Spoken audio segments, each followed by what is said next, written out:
Hello everyone, welcome again to our YouTube channel इनके maths. आज की वीडियो में दोस्तों मैं 11 अक्टूबर का फर्स्ट शिफ्ट का जो पेपर था एसएससी एमटीएस का, उसमें मैथ के जो भी क्वेश्चन पूछे गए थे उसको सॉल्व करने वाले हैं। एसएससी एमटीएस 2020 पेपर 2021 में हुआ था एक्चुअली में, और 11 अक्टूबर को जो पेपर फर्स्ट शिफ्ट में आयोजित किया गया था उसमें मैथ के जो क्वेश्चन आए थे उसको मैं सॉल्व करने वाला हूँ। ठीक है, तो अगर आप रेलवे एनटीपीसी या फिर ग्रुप डी की तैयारी कर रहे हैं तो जरूर से एमटीएस की पूरी सीरीज देख जाइए। और एमटीएस की सीरीज खत्म करके मैं साथ ही साथ रेलवे एनटीपीसी का भी पेपर सॉल्व करूंगा, और वहां पर मैं टॉपिक वाइज सॉल्व करूंगा, यानी कि प्रॉफिट एंड लॉस के क्वेश्चन एक बार, फिर टाइम एंड वर्क के क्वेश्चन एक बार, ऐसे। ठीक है, काफ़ी लोगों के कमेंट आ रहे थे कि बिल्कुल आप पहले एमटीएस के पूरे 42 शिफ्ट्स कवर कर दीजिए, सॉल्व कर दीजिए, उसके बाद आप किसी और पेपर को सॉल्व कीजिएगा। ठीक है, तो इसीलिए मैंने सोचा कि चलो जब भी टाइम मुझे मिल पा रहा है तब मैं एसएससी एमटीएस का ही पेपर पहले सॉल्व करूं। ठीक है, तो चलिए आज की वीडियो को शुरू करते हैं। बाकी वीडियो कैसा लगा आपको कमेंट करके बताना है, कमेंट जरूर करना है, और साथ ही साथ चैनल पे नए हो तो सब्सक्राइब कर लें, और पुराने हैं तो अपने दोस्तों के पास शेयर जरूर करें। आप हमारे टेलीग्राम ग्रुप को भी ज्वाइन कर सकते हैं, जहां पर आपको इसकी पीडीएफ मिल जाएगी अगर आपके पास पीडीएफ नहीं है तो। यही नहीं, जितने वीडियो आते हैं सबकी पीडीएफ आपको अपने टेलीग्राम चैनल पे मिल जाता है। इंस्टाग्राम पे आप हमें फॉलो कर सकते हैं, वहां पर डायरेक्ट आप हमसे चैट कर सकते हैं, मैसेज कर सकते हैं। ठीक है, चलिए आगे बढ़ते हैं और पहले क्वेश्चन से शुरू करते हैं। और ध्यान रखिए, वीडियो पूरी देखिएगा और अच्छे से देखिएगा, बस ऐसे नहीं कि मन रखने के लिए देख लिया, वो नहीं। जब देख रहे हो इससे कुछ फायदा चाहिए तो बिल्कुल ध्यान से इसे देखो, और केवल देख के छोड़ना नहीं है। आपको इसमें से जो भी जिस क्वेश्चन पे आपको डाउट हो कि नहीं आ रहा है या फिर लॉन्ग जा रहा है या समझ के बाहर है, तो उसको अच्छे से कॉपी में नोट कीजिए और उस पर प्रैक्टिस कीजिए और उसको रिवाइज करके जाइएगा एग्जाम से पहले। ठीक है, चलिए आगे बढ़ते हैं और पहले क्वेश्चन से शुरू करते हैं। पहला क्वेश्चन है दोस्तों, अपने पास कोई तार 33 सेंटीमीटर भुजा वाले वर्ग के आकार में है। यदि तार को वृत्त बनाने के लिए ढाला जाता है या फिर मोड़ा जाता है तो वृत्त की त्रिज्या क्या होगी, यानी कि रेडियस क्या होगी। ठीक है, यानी कि स्क्वायर के फॉर्म में ऐसे है, मान लो कोई तार, अब उसको ऐसे सर्कुलर फॉर्म में वो कह रहा है कि वापिस से ढाला जा रहा है। ठीक है, तो आपसे ये बोल रहा है कि इसकी रेडियस बताओ। अब देखो, जब इस तार को आप इस तरह से मोड़ दोगे तो तार की जो लेंथ होगी वो चेंज नहीं होगी। यानी कि मान लो मैं ये मान लूं कि ये मेरे पास एक 10 मीटर लंबा तार है, ध्यान से समझना। इसको हमने स्क्वायर फॉर्म में बना दिया, यानी कि इसी को मोड़ करके मैंने ऐसा बना दिया। तो आप बोलोगे कि ये अभी तार जो है, ये पूरी तार ऐसे ऐसे, ठीक है, इसको वापिस से अगर सीधा करेंगे तो ये अभी भी 10 ही मीटर रहेगा। या फिर आप इसको सर्कुलर ऐसे बना दो, सर्कुलर फॉर्म में मोड़ दो, तो भी इसको वापस सीधा करोगे तो ये 10 ही मीटर का रहेगा। कहने का मतलब मेरा ये है कि आप किसी भी फॉर्म में उसको मोड़ दो, अगर आप उसमें से तोड़कर बाहर नहीं कर रहे हो तो उसकी जो लेंथ होगी, पूरी लंबाई होगी, वो हमेशा सेम रहता है।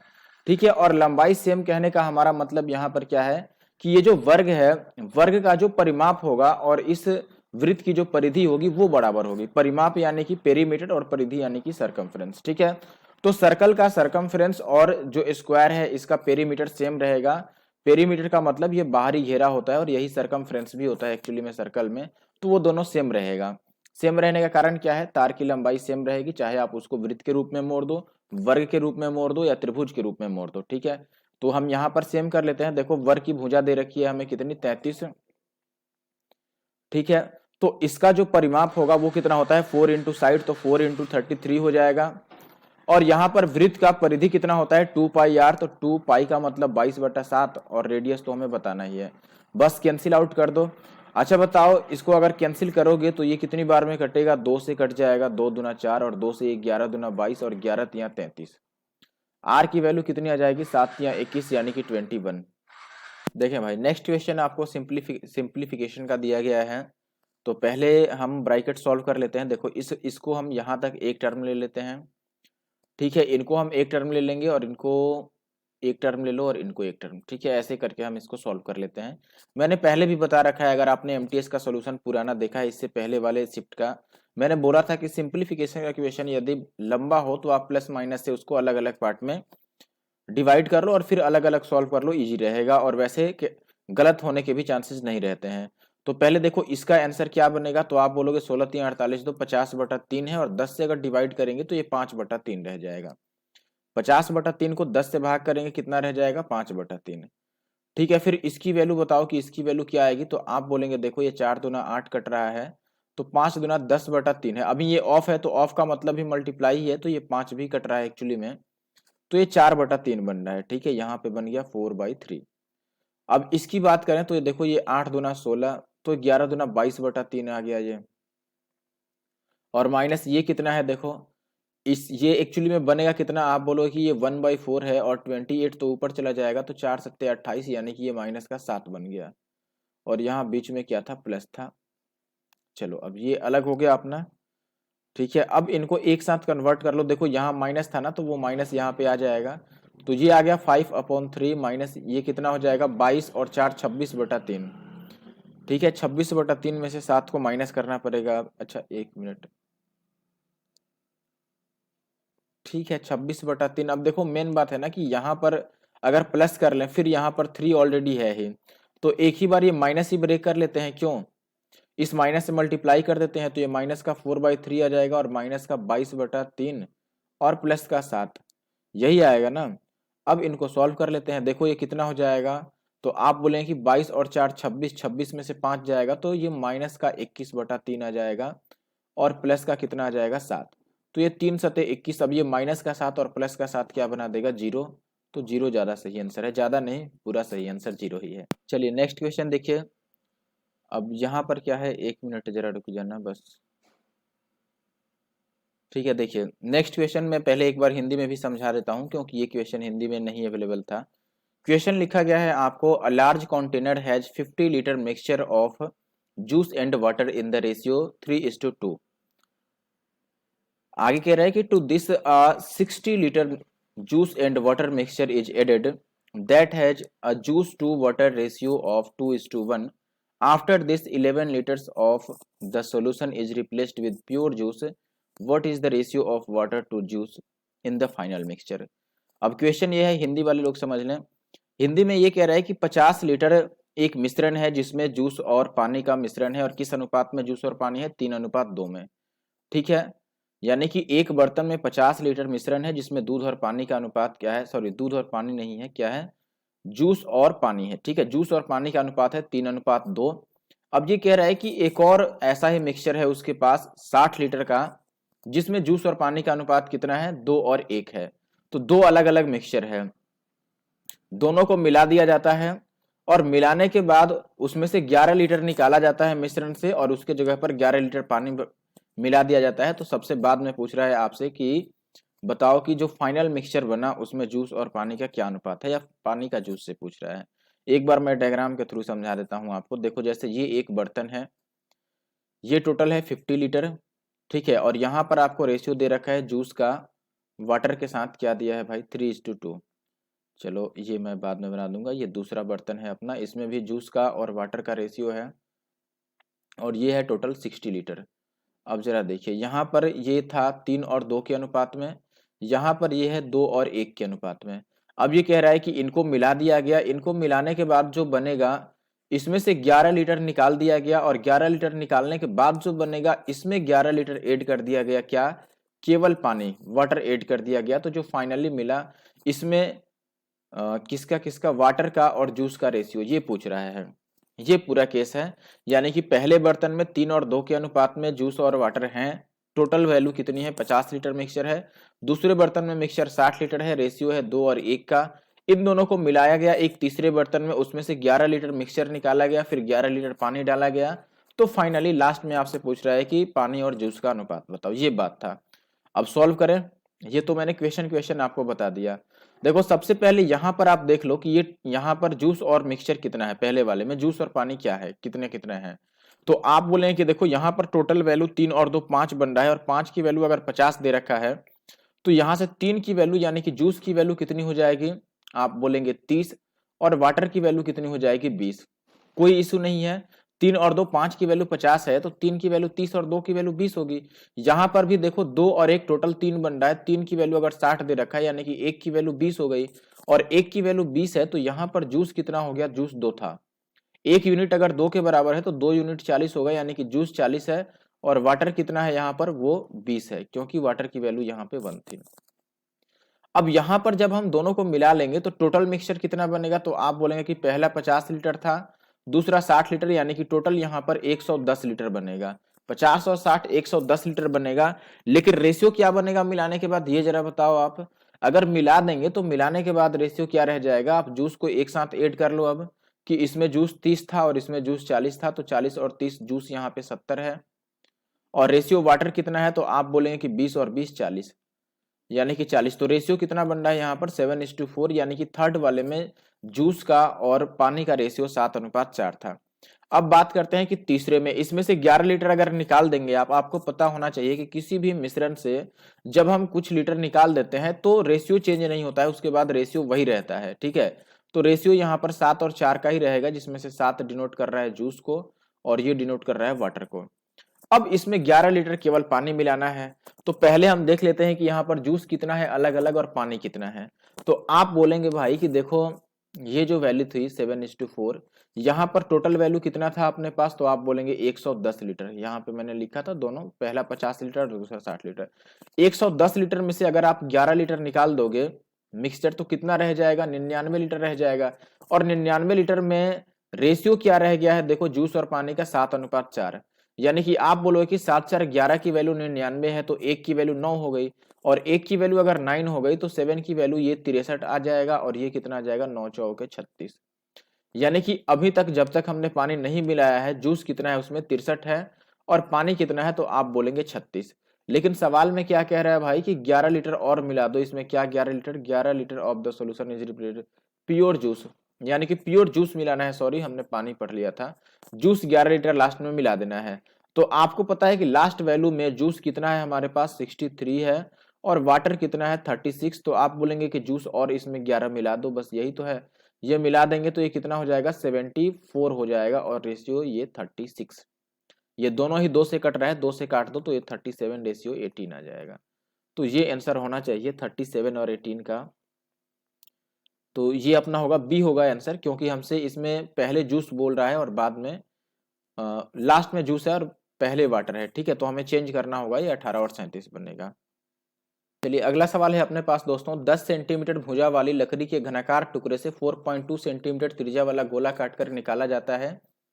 इस प्रक्रिया में कितनी लकड़ी बर्बाद होती है, कितना जो वुड है वो वेस्ट होता है, ये आपको बताना है।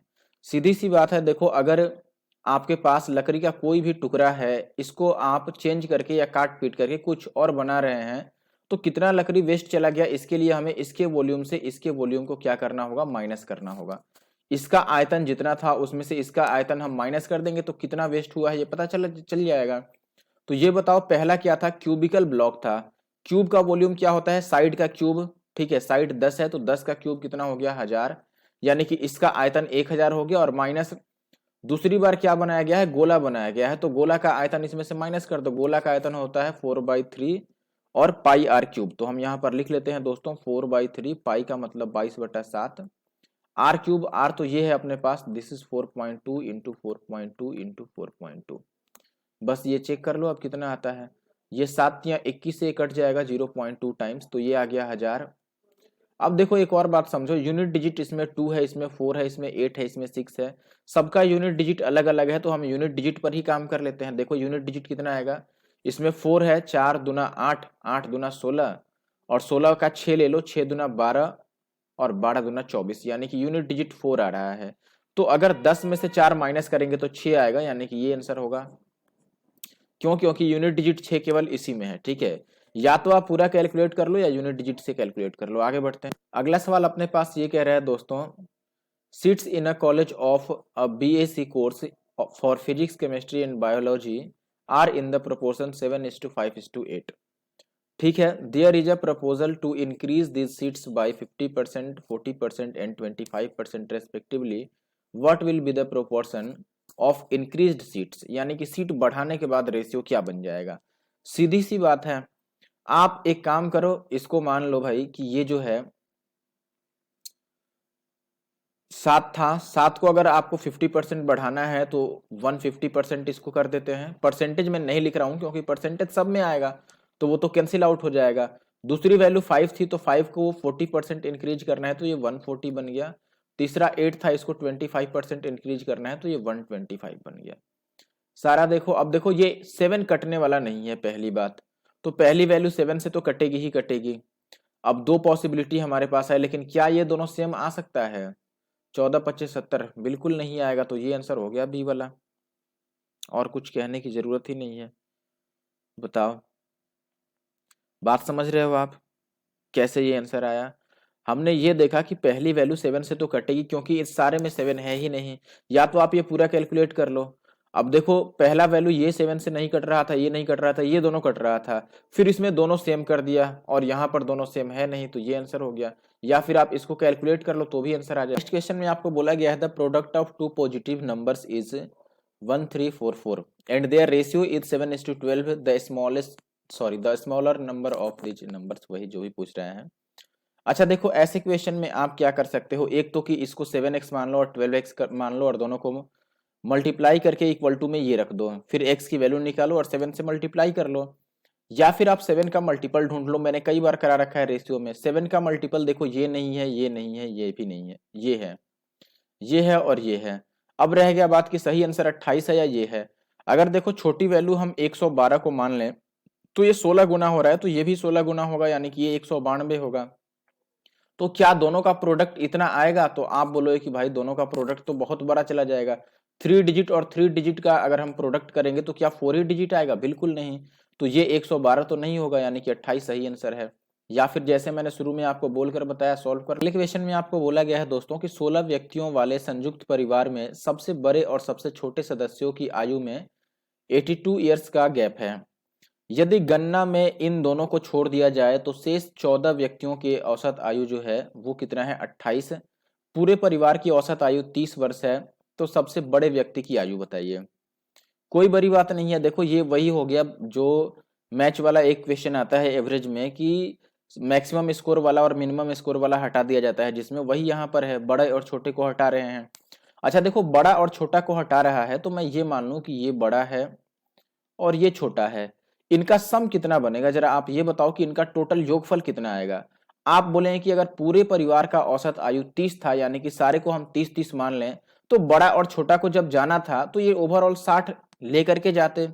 लेकिन इनके जाने से हुआ क्या, जो बाकी के 14 व्यक्ति थे उनका एवरेज 28 बन गया, यानी कि 2-2 कम हो गया। पहले से परिवार का औसत कितना था? 30, और इनके जाने के बाद औसत 28 हो गया, यानी कि 2-2 कम हो गया 14 व्यक्तियों का। तो ओवरऑल 28 कम हो गया, इसका मतलब ये 28 और लेकर चले गए। बड़ा और छोटा को अगर हम भगा दें ग्रुप से, परिवार से निकाल दें, तो इनको निकालने के बाद दोस्तों औसत 28 हो जाता है, यानी कि हर एक फैमिली मेंबर का एवरेज 2 कम हो जाता है, या फिर एज कह लो आप, 2 कम हो जाता है। तो 14 मेंबर्स हैं तो 28 कम हो गया, इसका मतलब ये 28 एक्स्ट्रा लेके चले गए थे। तो कितना इनका सम बन रहा है दोस्तों? 88 बन रहा है। 88 सम बन गया, तो अलग अलग कर दो। बड़े व्यक्ति की आयु पूछ रहा है, देखो पहले तो इनमें 82 ईयर्स का गैप था, तो 82 आप पहले ही साइड कर दो, तो कितना बचेगा हमारे पास? 6 बचेगा। अब 6 को 2 जगह डिवाइड कर दो, 3-3, और जो बड़ा है उसको 82 और दे दो इसमें से, तो 82 दे दो तो 85 हो जाएगा। तो बड़ा व्यक्ति 85 साल का है और छोटा व्यक्ति 3 साल का है, तो 85 होगा। अगर छोटे की पूछता कि छोटे का एज बताओ तो वो 3 होता। ठीक है, ऐसा क्वेश्चन मैंने बहुत बार एवरेज की वीडियो में करा रखा है। अगर आपने एवरेज की वीडियो मेरी नहीं देखी है, जरूर से जा करके देखिए, आपको लिंक मिल जाएगा डिस्क्रिप्शन बॉक्स में।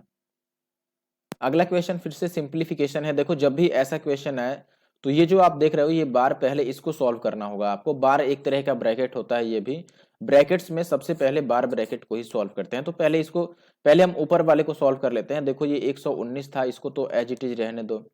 यहाँ डिवाइड कर लो तो 6 8 48, 8 आ गया। ठीक है, और ये माइनस हो गया 7। अंदर देखो, अब इसको हम एक साथ पहले सॉल्व कर लेते हैं। तो ये 3 चौके 12, 4 आ जाएगा, और 5 चौके 20। तो यहाँ से भी एक ब्रैकेट है और अंदर हो गया 20, और माइनस यहाँ पर पहले इसको माइनस करना होगा आपको। तो ये माइनस करोगे तो कितना मिलेगा? माइनस का 5। ठीक है, तो अगर माइनस का 5 है तो 15, ये देखो एक माइनस तो यहाँ पर है, एक माइनस यहाँ पर आ गया, तो ये माइनस माइनस प्लस आ गया, तो ये एक्चुअली में 20 बन गया। तब तो ये ऊपर वाला 0 ही बन गया, मुझे लग रहा है कि, बताओ, ये पूरी वैल्यू तो 0 रह गई। ये वाली यहाँ से लेकर के और यहाँ तक 0 बन गया ना, क्योंकि 20 में से 20 गया 0। तो ऊपर बस बच गया आपका 119 माइनस 8, यानी कि ये 111 आ गया ऊपर।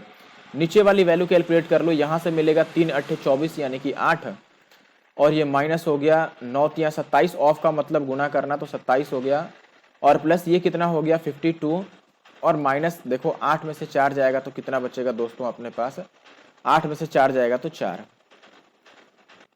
और यहाँ डिवाइडेड बाई 6 भी है तो ये एक बार कर लेते हैं। देखो भाई 8 हो गया, माइनस का 27 हो गया, और प्लस 52 में से 4 जाएगा तो 48, और 8 छक 48, तो यहाँ पर 8 आएगा, तो 8 8 16, 16 में से 27 जाएगा, माइनस का 11 आ गया। तो हमसे जो पूछ रहा था अब हम इजीली बता सकते हैं दोस्तों। देखो ऊपर वाले की वैल्यू हमारी आई थी 1 1 1 और नीचे वाले की वैल्यू -11 आ गया, तो ये कहाँ है अपने पास, ये है ऑप्शन सी में। आगे बढ़ते हैं।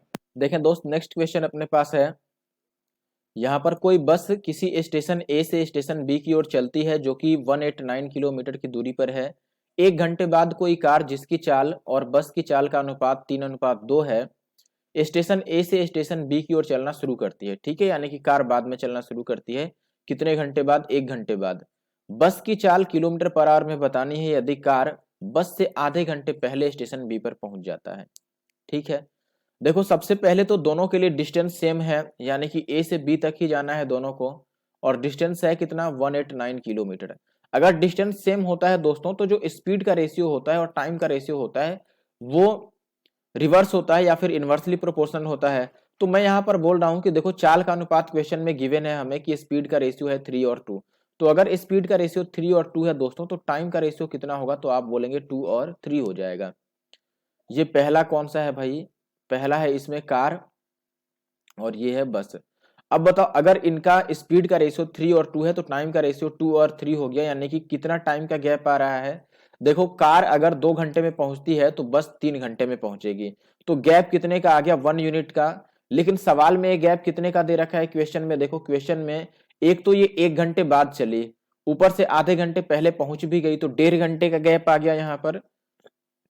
1 घंटे बाद चली और आधे घंटे पहले पहुंच भी गई तो 1.5 घंटे का गैप आ गया, यानी कि 1 यूनिट की वैल्यू अगर 1.5 घंटे है तो हमसे बस के लिए पूछा है तो बस का टाइम निकाल लेते हैं कि 3 यूनिट का वैल्यू कितना हो जाएगा, 15 × 45 यानी कि 4.5 घंटे। इसका मतलब हुआ कि बस को 4.5 घंटे लगे हैं, सीधी सी बात है। तो बस के लिए अब स्पीड बता दो, स्पीड कैसे निकलता है, डिस्टेंस अपॉन टाइम। आप बोलोगे कि दूरी तो था 189 और बस चलने में टाइम कितना लिया है, 4.5 घंटे। ये पॉइंट हटा दो तो ऊपर 0 चला जाएगा, बाकी ये 9 से कट कर लो। 9 से काटेंगे इसको तो ये कट जाएगा 9 दूना 18, और फिर 18 × 90 और 5 से कटेगा, 9 दूना 18, 9 एक बार में, और ये 0 और इसको 5 से काट लो, तो 5 से काटोगे 5 चौके 20, 5 दूना 10, 42 आएगा, ये होगा। नेक्स्ट क्वेश्चन है अपने पास, the average of 9 numbers is 19 if the average of the first 4 numbers is 14 then the average of the last 5 numbers is. देखो 9 संख्याओं का औसत 19 है तो सबको 19 19 19 मान लेते हैं। पहली 4 संख्याओं का औसत 14 है, यानी कि एक्चुअल में पहली 4 संख्याएं तो 14 14 ही है। हर एक संख्या कितना कम है बताओ, 19 के बदले में ये 14 ही है, यानी कि हर एक संख्या 5 कम है। और ऐसी कितनी संख्याएं हैं, 4 संख्याएं हैं। अगर 4 संख्याएं 5 5 कम है यानी कि ओवरऑल 20 की कमी आ गई। और अगर पहली 4 संख्याएं 20 कम है इसका मतलब कि आखिरी 5 संख्याएं एवरेज से 20 ज्यादा होंगी। ठीक है, तो 5 संख्याओं को 20 ज्यादा करना है तो हर एक संख्याओं को कितना कितना आपको बढ़ाना पड़ेगा। देखो ओवरऑल 20 बढ़ाना है और 5 संख्याएं हैं तो सबको 4 4 बढ़ाना पड़ेगा, यही तो बात है। तो इनका एवरेज 19 था और सबको 4 4 बढ़ा देंगे तो 23 23 आ जाएगा। अगला सवाल है कि 12 पुरुष किसी रंगाई के काम को 8 दिन में कर सकते हैं जबकि 16 महिलाएं उसी काम को 12 दिन में कर सकती हैं। अब देखो 8 पुरुष घर को रंगना शुरू करते हैं और 6 दिन रंगाई करने के बाद 2 पुरुषों के बदले 3 महिलाओं को शामिल कर लिया जाता है। अब उन्हें शेष रंगाई के काम को पूरा करने में कितना दिन लगेगा। ठीक है, देखिए सबसे पहले दोस्त हम ये कह लेते हैं यहाँ पर कि 12 पुरुष जो काम 8 दिनों में करते हैं वही काम 16 महिलाएं 12 दिन में करती हैं। अब देखो अगर 16 महिलाएं 12 दिन में करती हैं, इसी को हम रिवर्स करके ये लिख सकते हैं कि 12 महिलाओं से काम कराएं तो दिन 16 दिन लग जाएगा। अब बात समझिए, देखो 12 पुरुष करते हैं तो दिन कितना लगता है 8, और अगर 12 महिलाएं काम करेंगी तो दिन कितना लगेगा 16, डबल लगता है टाइम, यानी कि जो पुरुष की क्षमता है वो महिला की क्षमता से डबल है। क्षमता पुरुष का डबल होगा एफिशिएंसी, तभी तो टाइम उसको हाफ लगेगा। जहां पर बात समझना, 12 जो मेल हैं वो काम करने में कितने दिन लगाते हैं दोस्तों, तो आप बोले कि 8 डेज। और इसका मतलब हम ये कहेंगे कि दूसरी तरफ ये दे रखा है कि 16 जो फीमेल्स हैं ये 12 दिन लगाते हैं, 12 डेज। तो यहां से आप मेल और फीमेल का रेशियो लिख सकते हैं। एक्चुअली में ये लिखने की जरूरत थी नहीं, बात समझ रहे हो? ये 12×8 = 96 और ये 16 को 12 से करोगे 192, एक्चुअली में डबल बन रहा है, लेकिन ये सब लिखने की जरूरत नहीं है, एक बार मैं मिटा के ही आपको समझा देता हूँ। आप ऐसे करके और फिर आखिर मेल और फीमेल का रेशियो निकालोगे, लेकिन इतना फिर बवंडर बनाने का क्या फायदा। चलो देखो, सीधे सीधे हम ये बात समझते हैं कि जो काम 12 पुरुष 8 दिन में कर सकते हैं, वही काम 16 महिलाएं 12 दिन में करती हैं। लेकिन अगर हम महिलाओं को यहां से यहां शिफ्ट कर दें दिन के पास और दिन यहां ला दें, तो हम ये बोले कि 12 महिलाएं 16 दिन में करती हैं और 12 पुरुष 8 दिन में, और 12 ही महिलाएं, यानी कि संख्या बराबर है, 12 ही महिलाएं 16 दिन में, यानी कि टाइम डबल लगा रही है महिलाएं। टाइम डबल लगाने का मतलब कि उनकी एफिशिएंसी पुरुषों से आधी है। ठीक है, तो हम डायरेक्ट आ जाते हैं एफिशिएंसी पर कि पुरुष और महिला की एफिशिएंसी का रेशियो क्या है। ये 2:1 है, यानी कि पुरुष का एफिशिएंसी 2 है तो महिला का कितना होगा 1। यहां तक बात क्लियर है। अब अगर हम बात करते हैं टोटल वर्क की कि टोटल क्या वर्क करना था, तो आप बोलेंगे भाई कि 16 महिलाएं वो 12 दिन में काम खत्म कर देती थी। तो 16 महिलाएं, देखो महिला का क्या है, वैल्यू है यहाँ पर, वैल्यू का मतलब एफिशिएंसी 1 है, तो 1 लिखो या ना लिखो कोई फर्क नहीं पड़ता है, ये 12 दिन में काम निपटाती हैं, यानी कि ओवरऑल 192 यूनिट का वर्क था। अब ये कह रहा है कि 8 पुरुष इसको 6 दिन तक रंग लेते हैं। अगर 8 पुरुष 6 दिन तक रंग लिए तो एक पुरुष एक दिन में कितना रंग देता है भाई, 2 यूनिट काम करता है। एक पुरुष एक दिन में 2 यूनिट काम करता है, तो 8 पुरुष आप बताओ 6 दिन में कितना काम कर देगा। 8 दूना 16 छक 96, यानी कि इसमें से 96 तो काम कर दिया उसने। कैसे 96 हमने निकाला, 8 पुरुष है, डेली 2-2 कर रहा है, यानी कि डेली वो 16 कर रहे हैं। एक पुरुष 2 कर रहा है तो 8 पुरुष डेली 16 कर रहे हैं मिलकर, और एक दिन में ये 16 कर रहे हैं, तो 6 दिन में ये कितना कर चुके, 96 कर चुके। अगर इसमें से 96 हो गया तो काम रह कितना गया, तो आप बोलें कि और 96 यूनिट का काम रह गया। और ये कौन काम करेगा आप भाई, तो अब देखो 8 पुरुष शुरू से काम कर रहे थे, उसमें से 2 पुरुष हटा के और 4 महिलाएं ला दिए गए, तो 8 पुरुष काम करेंगे और 4 महिलाएं काम करेंगे। अब बताओ 8 पुरुष के साथ अगर 4 महिलाएं काम करें तो कितना काम होगा। आप बोलेंगे कि यहां से देखो हर एक पुरुष तो 2 यूनिट काम करता था और महिला 1 यूनिट, यानी कि 8 दूना 16 और 4 ये 20 बन गया क्या। 8 पुरुष अब नहीं रह गए ना, 1 मिनट, पुरुष तो अब 6 ही रह गए ना, क्योंकि 2 पुरुष तो चले गए, सॉरी पुरुष 6 रह गए। तो 6 पुरुष 2 के हिसाब से 12 यूनिट काम करेंगे और ये 4 16 यूनिट, यानी कि डेली 16 यूनिट का काम होगा। और 96 यूनिट करना है तो टाइम कितना लग जाएगा, 16 छक 96, 6 दिन लग जाएगा। ये होगा आंसर। अगला सवाल कह रहा है किसी अलमारी को 15% के लाभ पर बेचा गया, यदि इसकी कीमत 5% कम होती और इसे 1470 रुपये कम में बेचा जाता तो 10% का लाभ होता, तो अलमारी का क्रय मूल्य बता दो। देखो अगर मैं मान लूं दोस्तों की सीपी 100 था, ठीक है, तो 15% के प्रॉफिट पर बेचा गया है, यानी कि एसपी कितना था 115, परसेंटेज लगा लेते हैं। अब देखो ये कह रहा है कि यदि 5% कम में खरीदा गया होता, यानी कि ये 95% में खरीदा गया होता और 10% लाभ पर बेचा गया होता। 10% लाभ का मतलब इसका 10% प्रॉफिट ले लोगे तो कितना हो जाएगा बताओ, ध्यान देना यहाँ पर, ये क्या कह रहा है 10% प्रॉफिट। 95 का 10% 9.5 हो गया, अगर इसमें 9.5 जोड़ लोगे तो ये 104.5 बन जाएगा, यानी कि 104.5 में बेचा होता, यही तो कह रहा है। लेकिन सवाल में ये कह रहा है कि देखो ऐसे में जो सेलिंग प्राइस है वो 1470 कम हो जाता। देखो यहाँ पर सेलिंग प्राइस कितना कम हो रहा है, 115 में से अगर 104 घटाते हम केवल तो कितना बच जाता भाई, तो आप बोलेंगे 11, लेकिन 0.5 और जाएगा तो ये 10.5 का गैप आ गया। 10.5% का मतलब कितना आ गया यहाँ पर 1470, और हमें बताना है 100% की वैल्यू। 100% क्यों, क्योंकि हमें क्रय मूल्य बताना है। बोलो तो लगभग ये 10 गुना है, 10 गुना से थोड़ा कम है, तो ये वैल्यू भी 10 गुना से कम आएगा, यानी कि 1470 पर एक और जीरो, 14,700 से थोड़ा नीचे, यही है ऑप्शन, और कोई है ही नहीं। 14,700 से तो ऊपर ही है सारे, बताओ। चलो कोई बात नहीं, अगर आप निकालना भी चाहते हो तो ये मुश्किल बात नहीं है, निकल जाएगा। यहाँ से 21 से काट लो, ये 21 से काटोगे, पहले तो ये पॉइंट हटा लो, इधर जीरो ला दो। 21 से काटोगे तो 21 से ये 5 बार में कटेगा और 21 से ये 7 बार में कट जाएगा और 5 से ये 14 25 70, ठीक है। तो 1 की वैल्यू 140 आ गई, तो 100 की वैल्यू कितनी आ जाएगी, ये। लेकिन इतना काटने पीटने की जरूरत नहीं, ऑप्शन जब दूर दूर हो तो आप ऐसे भी किया करो जैसे मैंने पहले किया था। नेक्स्ट क्वेश्चन है अपने पास, ए बी से 30% अधिक कुशल है, बी किसी काम को 13 दिन में पूरा कर सकता है, ए उसे कितने दिन में कर सकता है। देखो ए बी से 30% ज्यादा कुशल है, यानी कि एफिशिएंसी में आप बोलोगे कि ए बी से 30% अधिक कुशल का मतलब बी अगर 100 है तो ये 130 होता है, यानी कि 0 0 काट लेते तो एफिशिएंसी का रेशियो 13 और 10 का आता। अब बी कोई काम अगर 13 दिन में कर सकता है, बी एक दिन में 10 यूनिट काम करेगा, तो 13 दिन में ये 130 यूनिट का काम कर लेगा, 13 गुना 10।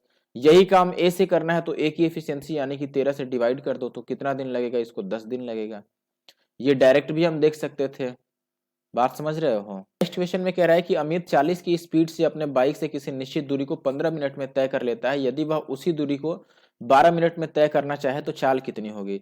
देखो यहाँ पर एक बात लिख दिया कि समान दूरी, सेम डिस्टेंस लिख दिया, तो हम ये बोल देंगे कि इसका मतलब भाई कि अगर टाइम का रेशियो पता है तो स्पीड का रेशियो रिवर्स हो जाएगा। टाइम तो हमें पता है कि पहले वो 15 मिनट लगाता था और अब वो 12 मिनट लगाना चाहता है। अगर ये टाइम का रेशियो है तो स्पीड का रेशियो रिवर्स होगा 12 और 15 का। इसको एक बार कैंसिल आउट कर लो, आप कैंसिल करोगे तो ये 4 तियां 12 और ये 5 तियां 15 आएगा। और पहले की स्पीड 40 है, देखो ये स्पीड का रेशियो है 4 और 5 का। पहले की स्पीड हमारे हिसाब से 4 है, लेकिन क्वेश्चन में ये कितना है 40। कितना गुना हो रहा है भाई, 10 गुना, तो ये भी 10 गुना हो जाएगा, यानी कि अब उसे स्पीड 50 की करनी पड़ेगी, बस यही बात है। ठीक है, डायरेक्ट बिल्कुल चेक कर सकते हैं। आगे बढ़ते हैं। अब हमने सीधा सीधा देखा कि स्पीड का रेशियो 4 और 5 का आ गया, यानी कि पहले स्पीड 4 था, देखो पहले स्पीड 4 था तो अब स्पीड 5 होगा, और 4 की वैल्यू अगर 40 है तो 5 की वैल्यू 50 हो जाएगा, बस 10 गुना तो हो रहा है। अगला क्वेश्चन है हमारे पास दोस्तों कि दो संख्याओं का अंतर 10 है, यदि उनका एलसीएम 120 और एचसीएफ 10 है तो संख्याओं का योगफल ज्ञात करो। कोई बात नहीं, देखो हम ये कर लेते हैं, आपने ये तो पढ़ा होगा कि जो होता है एचसीएफ और इंटू को प्राइम यानी कि एक्स वाई, ये एलसीएम के बराबर होता है, यही हम यूज कर लेते हैं। यहाँ पर एचसीएफ है 10 और इंटू का एक्स वाई, अगर ये 120 है यानी कि x इंटू वाई कितना है भाई 12। अब को प्राइम ढूंढो जिनको मल्टीप्लाई करके 12 आ जाए, इसके फैक्टर्स लिख लेते हैं। 6 और 2 तो को प्राइम ही नहीं है, 4 और 3 ही पॉसिबल है 12 के लिए, या फिर 12 और 1 भी ले सकते हैं, लेकिन हमें गैप 10 का भी चाहिए। गैप 10 मिलेगा, यहाँ पर गैप 10 मिलेगा ही नहीं, यहाँ पर तो 11 मिल जा रहा है, और चूंकि एचसीएफ 10 है तो 10 से मल्टीप्लाई करेंगे तो ये 110 का गैप हो जाएगा, यहाँ पर गैप 10 मिल जाएगा। देखो अगर एक 4 है और दूसरा 3 है तो ये केवल को प्राइम्स है, तो नंबर्स क्या बनेंगे, नंबर्स देखो को प्राइम को जब हम एचसीएफ से मल्टीप्लाई करते हैं तब नंबर मिलता है। एचसीएफ 10 है तो 10 से मल्टीप्लाई कर लो, पहला नंबर 40 और दूसरा नंबर 30, इनका गैप 10 का है भी, और हमसे इनका योगफल पूछा है यानी कि 70 होगा, सीधी सी बात है। अगला सवाल कह रहा है दोस्तों कि 800 रुपये मूल्य वाला कोई कपड़ा खरीदा गया, फिर उस पर 350 रुपया सिलाई और कढ़ाई पर खर्च किया गया, और फिर 20% प्रॉफिट पर बेचना है तो एसपी बता दो। ये तो इजी हो गया ना। देखो अगर 800 का खरीदा और 350 और खर्च हो गया उसको सिलाई करवाने में, तो ओवरऑल खर्च कितने का लग गया, यानी कि कॉस्ट प्राइस कितना हो गया 1150, और 20% का प्रॉफिट चाहिए, यानी कि इसको 120/100 से मल्टीप्लाई कर दो, ये 2 जीरो से 2 जीरो। बताओ ये 5 एक ही है और एक ही 4 है, यानी कि लास्ट में एक ही जीरो पॉसिबल है, 15, और वो भी कितना आ सकता है 2 और 0 आ सकता है। 2 और 0 नहीं नहीं नहीं, ये गलत जा रहा है, चलो मल्टीप्लाई कर लेते हैं, लास्ट के 2 डिजिट तक मल्टीप्लाई कर लेते हैं। 12 से मल्टीप्लाई करो, 12 पचे 60 का 0 हासिल 6, ठीक है, और 12 एकम 12 और 6 18, यानी कि लास्ट में 8 0 आएगा, ये हो गया। लास्ट का 2 डिजिट हमने कैलकुलेट कर लिया। आगे बढ़ते हैं। अब अगला सवाल है कि 52 मीटर पर स्क्वायर की रेट से किसी वर्गाकार मैदान को समतल कराने की जो लागत है वो इतनी है, ठीक है, 1,30,000 रुपए, तो 35 रुपए पर मीटर की दर से इसकी सीमा में बार लगाने का खर्च क्या आएगा। कोई बात नहीं, देखो जब सीमा की बात कर दिया इसने, बाउंड्री की बात कर दी, यानी कि हमें पेरीमीटर की जरूरत पड़ेगी, परिमाप की जरूरत पड़ेगा। परिमाप कब निकल सकता है, अगर ये वर्गाकार मैदान है तो परिमाप निकालने के लिए भुजा चाहिए, यानी कि साइड। तो साइड कैसे निकालेंगे, एरिया से, तो पहले हम एरिया निकाल लेते हैं। देखो यहाँ पर 1 मीटर स्क्वायर का रेट है 52, और ऐसे रेट लग कितना गया है टोटल 1,30,000, तो एरिया कितना बना होगा, बताओ एरिया कितना होगा। मान लो हम एरिया को आपको ये पता है कि नहीं कि 1 मीटर स्क्वायर के लिए पैसा लग रहा है 52 रुपए। तो कितना मीटर स्क्वायर ऐसा होगा कि पैसा लग गया हमारा भाई 1,30,000। वो जानने के लिए हम क्या करेंगे, इसको डिवाइड कर लेंगे। तो 1,30,000 में 2 और 2 4 जीरो, इसमें डिवाइड कर देते हैं हम 52 से। तो ये 13 चौके 52 और 4 से ये 2 जीरो कट जाएगा, 25 चौके 100। यानी कि एरिया कितना आ गया 2500। अगर एरिया 2500 आ गया तो साइड कितना होगा, तो आप बोलेंगे 50। तभी तो 2500 एरिया निकलेगा ना वर्ग का। वर्ग की भुजा 50 होना चाहिए, सीधी सी बात है। वर्ग का क्षेत्रफल अगर 2500 है तो उसका भुजा कितना होगा 50 होगा, तभी 50 का स्क्वायर 2500 बनेगा। अब जो हमसे पूछ रहा है वो निकाल लेते हैं। हमें ये कह रहा है कि 35 की स्पीड से हमें चारों तरफ से घेरा लगवाना है। अगर घेरा लगवाना है तो आपको परिमाप की जरूरत पड़ जाएगी। परिमाप कितना होता है 4 इंटू साइड, तो 4 इंटू साइड कितना है 50। ये तो बस चारों तरफ का घेरा है और पैसा कितना लगाना है 35 के रेट से, तो 35 से और मल्टीप्लाई कर दो। बस इनको मल्टीप्लाई कर लो तो ये आ जाएगा 5 चौके 20 और 35 दूना 70, यानी कि 7 पर बस 0 0 आना है, ये आंसर होगा। कह रहा है कि जब ब्याज की गणना अर्धवार्षिक चक्रवृद्धि ब्याज पर की जाती है तो 16% वार्षिक दर से 22,500 रुपए पर एक साल का चक्रवृद्धि ब्याज बताओ। देखो जब ये अर्धवार्षिक होता है, हाफ ईयरली होता है, तो हम क्या करते हैं, रेट को आधा कर लेते हैं। तो 16% के बदले 8% ले लेंगे और टाइम को डबल कर लेते हैं। तो टाइम हमें कितना लेना होगा 2। अब सीआई निकाल लो बस। 8% का 2 साल के लिए अगर हम परसेंटेज में सीआई निकालें तो ये कितना होगा, 8 का डबल 16 और 0.8 का स्क्वायर 64, इतना परसेंट आएगा। कैसे निकाला हमने, इस फॉर्मूले से a प्लस बी और प्लस ए बी बाई 100। कई बार लोग कमेंट करते हैं कि आप ये भी बताया करो कि कैसे आप कैलकुलेट कर लिए इतना जल्दी। ठीक है, थोड़े स्टेप्स लिखा करो। तो मैं यहाँ पे फॉर्मूला लिख दिया कि इस फॉर्मूले से हमने निकाला है। अब इतना फास्ट कैसे होगा, प्रैक्टिस से होगा। ठीक है, मैंने पेड बैच में तो बहुत सारा प्रैक्टिस कराया भी है। और आपने पेड नहीं लिया है तो इसका मतलब ये नहीं कि आपसे नहीं हो सकता, आपसे भी होगा। प्रैक्टिस करो बस, अच्छे गाइडेंस लो और सही प्रैक्टिस करो। ठीक है, अगर सही प्रैक्टिस करोगे, सही टाइम तक प्रैक्टिस करोगे, जरूर आएगा। ठीक है, तो इतना परसेंटेज बस आपको कैलकुलेट कर लेना है। किसका भाई ये परसेंटेज कैलकुलेट करते हैं, प्रिंसिपल का। प्रिंसिपल हमारा कितना है 22,500, तो 22,500 का निकाल लो अपना ये 16.64%। अब देखो ये 2 जीरो से तो 2 जीरो कैंसिल आउट हो रहा है। अब इनको क्या हम मल्टीप्लाई करें, तो मल्टीप्लाई करने से बेहतर है कि हम 9 का मल्टीपल ढूंढ लें। 9 का मल्टीपल क्यों, क्योंकि ये 2 और 2 4 और 5 9 बन रहा है, तो आंसर भी 9 से कटेगा। ठीक है, देखो ये 6 और 3 ये 9 से कट रहा है, ये 7 3 10 और 8 18, वाह ये भी 9 से कट गया। 6 3 9 4 2 6 और 2 8, ये नहीं कट रहा। 7 3 10 ये नहीं कट रहा। अच्छा बताओ क्या आंसर में कोई पॉइंट आ सकता है, तो ये 25 नवा, यानी कि इसमें 25 है, इसमें 4 है, बिल्कुल पॉइंट आने का चांस ही नहीं है। तो ये नहीं है, पॉइंट का मतलब 0 से था, आंसर में 0 नहीं आ सकता। ठीक है, 9 का मल्टीपल भी होगा और आंसर में 0 भी नहीं आ सकता। 0 क्यों नहीं आ सकता, क्योंकि देखो यहां पर हमारे पास पॉइंट है एक, ये बात समझ रहे हो। अगर इस पॉइंट को आप हटा दो तो नीचे 100 आ जाएगा, और ये 25 का मल्टीपल है और इसमें 4 है, यानी कि लास्ट में 2 जीरो आता है अगर हम मल्टीप्लाई करते तो। और उस 2 जीरो से ये 2 जीरो तो कैंसिल आउट हो जाएगा, तो एक भी जीरो नहीं बचेगा आंसर में। तो इसीलिए हमने डायरेक्ट बोला कि आंसर के लास्ट में 0 नहीं आने वाला है, और वो 9 का मल्टीपल भी होगा, तो बी हो गया आंसर अपना। अगले सवाल में आपको बोला गया है कि कोई टाइपिस्ट है 32 सेंटीमीटर इंटू 20 सेंटीमीटर आकार वाले पेपर का उपयोग करता है और सभी भुजाओं पर 2 सेंटीमीटर का किनारा छोड़ता है।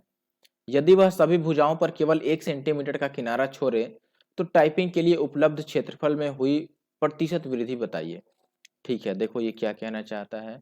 पहले तो ये कह रहा है कि ऐसा एक टाइपिंग के लिए पेपर शीट है, ठीक है, और इसमें हर एक कोने से वो 2 सेंटीमीटर किनारा छोड़ देता है सभी भुजाओं पर। ठीक है, देखो हर एक भुजा पर 2 सेंटीमीटर किनारा छोड़ने का मतलब कि वो 2 यहां से भी छोड़ेगा, ऐसे यहां से भी छोड़ देगा, 1 मिनट सीधा रह जा भाई, और यहां से भी 2 छोड़ेगा और 2 इधर से भी छोड़ेगा, हर एक साइड की तरफ से वो 2 छोड़ देता है।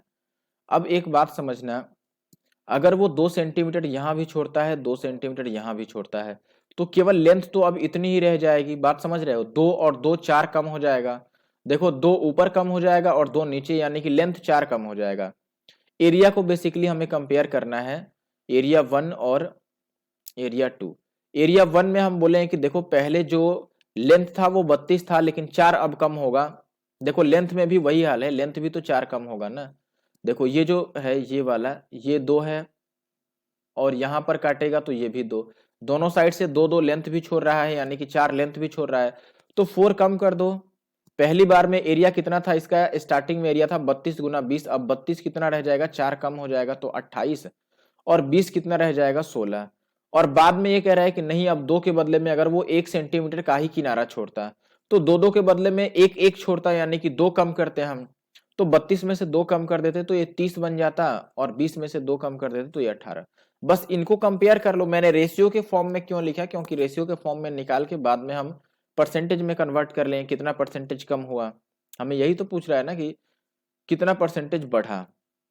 चलो पहले कुछ कट रहा है तो काट लेते हैं। देखो ये 9 दूना 18 और ये 8 दूना 16, और क्या कटेगा, ये 4 दूना 8 और ये 15 दूना 30, और कुछ तो नहीं कटेगा। तो ये हम मल्टीप्लाई कर लेते हैं। देखो भाई और कुछ नहीं कट रहा है, नहीं। तो 28 चौके कितना होगा 112, और 15 नवा 135। ये कितना बढ़ गया है बताओ। तो आप बोलोगे कि अगर 24 बढ़ा होता तो 36 होता, लेकिन ये 23 ही बढ़ा है। तो 23 बढ़ गया है कितने से भाई, 112 से। तो ये कितना प्रतिशत हुआ, 100 से मल्टीप्लाई कर लो। यही बताना है कि ये कितना परसेंट हुआ भाई। 23 112 का कितना परसेंट है, 100 का तो 23%, ये 23% से तो नीचे ही रहेगा। देखो सबसे पहली बात कि ये दोनों आंसर नहीं है, थोड़ा सा हम ऑप्शन पर भी ध्यान लगाएंगे। देखो ये तो नहीं हो सकता, वो 80 के पास है, ये भी 80 के पास है, इतना ज्यादा कहाँ से हो सकता है। अब बताओ कि क्या ये 17% हो सकता है 23 112 का। तो आप बोले कि 112 का दोस्तों 1% वन, अच्छा यार 10% ही निकाल लो, 10% 11.2 होगा। ठीक है, 5% और ले लें तो ये 5.6 होगा। यानी कि ये कितना बन रहा है 16 और 0.8, 15% तक तो इतना बन रहा है, तो 17 भी नहीं होगा, इससे ज्यादा ही होना चाहिए, ये होगा फिर। या फिर आप डिवाइड कर लो थोड़ा सा, और क्या कहें हम।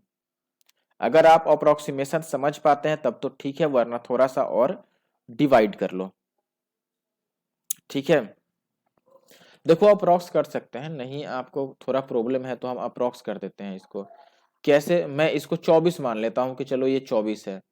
एक मिनट, हाँ, इसको मैंने मान लिया कि ये अगर 24 होता तो देखो होता क्या, ये 2 और 2 4, अभी 2 से 1 कट जाता, फिर 12 दूना 24, और ये 2 से कट जाता 56 बार में, और ये अभी भी 4 से कट जाता, 2 से काट लेते हैं, चलो 4 से ही काट लेते हैं, 4 तिया 12, और ये 4 से कट जाएगा 14 चौके 56।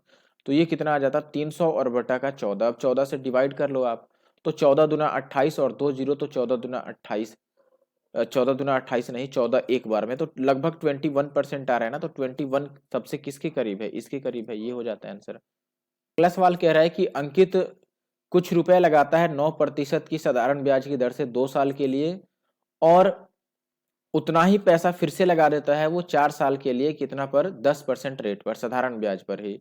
और ऐसे में टोटल उसको ब्याज मिल जाता है 1740 रुपए। तो उसने कितना पैसा उधार दिया था, यानी कि मूलधन बताना है। देखो अगर पहले वो 9% हर एक साल ले रहा है और 2 साल के लिए दिया है, तो यहां से उसको 18% मिल जाएगा। दूसरी बार उसने 4 साल के लिए दिया है 10-10% के हिसाब से, तो यहां से 40% मिल जाएगा। तो ओवरऑल उसको देखो 18 और 40 कितना मिल जाएगा, 58% मिल जाएगा उसे ब्याज के रूप में। लेकिन सवाल में कितना मिला है, इतना मिला है। तो 8 तिया 24, 5 तिया 15 और 2 17, ये 3 गुना मिल रहा है देखो इसका। तो 1 की वैल्यू 30 आ गई, तो 100 की वैल्यू कितनी आ जाएगी 3000। तो 3000 एक जगह जमा कराया है, लेकिन ऐसा ऐसे उसने 2 जगह जमा कराया है, तो ओवरऑल कितना हो गया दोस्तों, 6000 उसने जमा कराया। क्यों 6000, क्योंकि 2 जगह उसने पैसा लगाया है, सेम सम यहां भी लगाया था और पहले भी लगाया था उसने। आगे बढ़े। अच्छा एक बात यहाँ पर ध्यान रखिए कि यहाँ पर वो ये बोल रहा है कि इन इच केस बोल दिया तो हम 3000 ही आंसर को रखेंगे, टोटल पूछता तो 6000 बताते। तो आंसर अभी 3000 है अपना। ये है आज का आखिरी सवाल, इसमें देख लो क्या दिया गया है। इफ द मोड बोलते हैं बहुलक को, ठीक है। If the mode of following data is 11, find the value of के। सवाल ये कह रहा है कि ये जो डाटा दिया गया है इनका बहुलक 11 है, तो के का मान क्या होगा। देखो बहुलक 11 है तो के का मान बताना है हमें, ठीक है। अब सीधी सी बात है, अगर बहुलक 11 है तो 11 सबसे ज्यादा बार आया होगा। अभी इसमें देखो 11 कितनी बार आया है, बहुलक यानी कि मोड किसको बोलते हैं, जो दिए गए डेटा में सबसे ज्यादा बार आता है। अभी देखो इसमें 11 यहाँ पे है एक बार और ये 2 बार, यानी कि 11 2 बार आ गया। और आप देखोगे कि 12 भी इसमें 2 बार आ रहा है, और भी हो सकता है कोई हो जो 2 बार आ जाए। तो इसका मतलब कि हम अभी तक तो अगर 11 को 2 ही बार हम माने तो 11 को हम मोड नहीं कह सकते हैं, क्योंकि 12 भी 2 बार है। अगर दोनों 2 2 बार है तो 12 को मोड क्यों नहीं बोल सकते हम। ठीक है, तो कहने का मतलब यह है कि ये जो k वाली वैल्यू है ये तो अभी अज्ञात राशि है, हमें मालूम नहीं है कि ये क्या है, लेकिन हमें इसे अब 11 मानना पड़ेगा, ये हमारी मजबूरी है, क्योंकि इसने बोल दिया कि मोड 11 है। अब मोड अगर 11 है यानी कि 11 कम से कम तो 3 बार आना चाहिए, क्योंकि 12 ही 2 बार आया है, तो 11 3 बार आएगा तभी तो वो मोड बनेगा, इससे एक एक्स्ट्रा आना चाहिए, मिनिमम मैं बात कर रहा हूं। और यही एक पॉसिबिलिटी है ना जहां पर हम 11 को रख सकते हैं, बाकी तो 11 रख ही नहीं सकते। तो हम ये मान लेते हैं कि चलो भाई 2k-1 ये 11 के बराबर है, तो k कितना आ जाएगा अपने पास, 6 आ जाएगा। तो ये अपना आंसर है। ठीक है, तो इस वीडियो में बस इतना ही। वीडियो कैसा लगा जरूर से मुझे कमेंट करके बताना और लाइक जरूर करना साथ में। Thank you for watching the video.